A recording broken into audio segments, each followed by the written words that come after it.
4 makanan tiruan yang popular dalam hidangan masyarakat kita.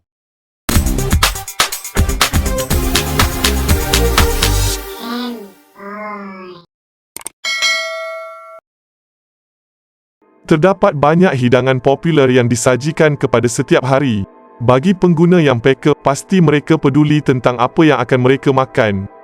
Namun, bagi sebahagian besar antara kita masih ramai tidak menyedari ada sesetengah kategori makanan yang kita ambil sebenarnya bukanlah sama dengan namanya. Wujud beberapa jenis makanan popular yang kita sangkakan benar, tetapi realitinya hanyalah produk campuran tidak organik yang menyamar sebagai bahan asalnya. Berikut adalah 5 jenis makanan yang menipu kita tetapi kekal popular di kalangan ahli masyarakat kita. Jom saksikan.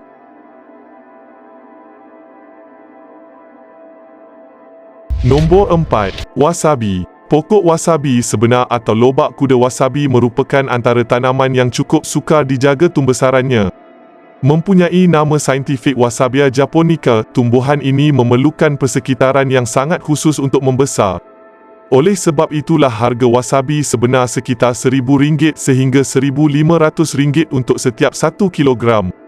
Jadi kenapa wasabi mudah didapati di restoran-restoran sushi? Apa yang anda makan itu sebenarnya bukanlah wasabi sebenar. Sebaliknya diperbuat daripada sejenis pokok lobak spesies lain yang berbeza dari segi kualiti dan rasa. Wasabi tiruan yang mudah didapati memerlukan tambahan perisa dan juga pewarna untuk mendapatkan warna hijau yang dapat anda lihat. Satu lagi perbezaan, wasabi palsu diperbuat daripada akar pokok lobak pedas sementara wasabi sebenar pula dibuat daripada batang pokok wasabi.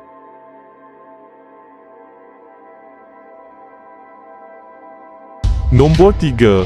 Keju. Keju merupakan antara produk yang paling sukar untuk dikenal pasti keasliannya kerana keju-keju tiruan sudah lama digelarkan sebagai keju sehinggakan orang ramai sendiri tidak lagi ambil peduli apa keju, apa bukan keju.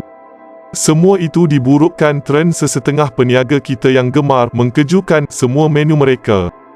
Kepingan-kepingan keju yang dijual di pasaraya, itu bukan semestinya keju. Dikenali dengan nama sebenar kepingan keju diproses berpasteur, kandungan keju kepingan sebenarnya hanya sekitar 50-60% keju asli. Selebihnya, ada pengeluar mengadunkan minyak kelapa sawit dan ada juga sekadar mengisi air, bergantung kepada kualiti. Keju-keju parmesan yang ada dijual dalam pek, sesetengahnya mengandungi habuk-habuk kayu yang diadunkan ke dalam ramuan untuk mengelakkannya beku. Kita ingat kita makan keju, tetapi realitinya kita termakan habuk kayu yang diproses.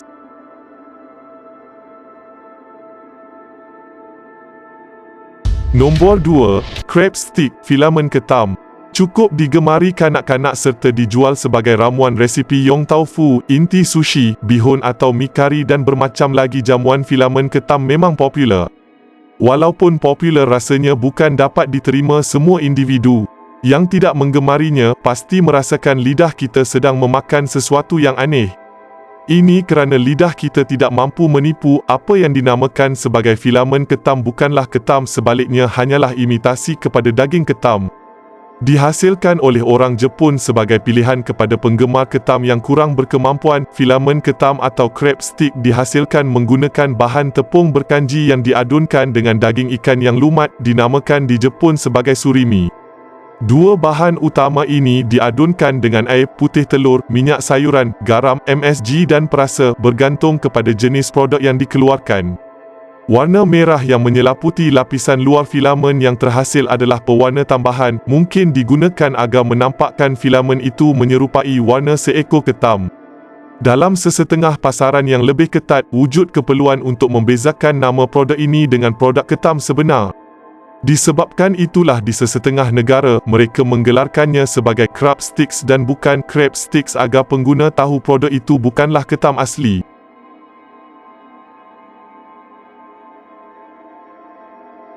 Nombor 1. Minyak zaitun. Minyak zaitun palsu merupakan sebuah industri besar sehinggakan anggaran nisbah minyak zaitun asli berbanding yang palsu diletakkan pada kadar nisbah 30-70.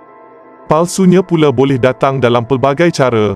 Sama ada dengan menggunakan label yang tidak tepat dengan produk, menipu negara sumbernya, atau paling malang, minyak zaitun yang dijual dibuat menggunakan sebatian minyak tumbuhan murah yang ditambah pewarna dan pewangi, menukarkan rupa dan bau minyak itu.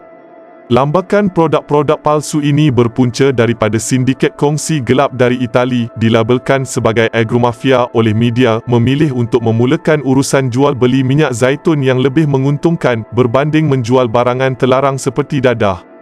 Menggunakan bekalan minyak zaitun dari Afrika Utara yang dicampurkan dengan minyak bunga matahari atau minyak canola, botol-botol minyak ini kemudiannya akan dijual ke pasaran luar sebagai sebuah minyak zaitun keluaran dari Itali.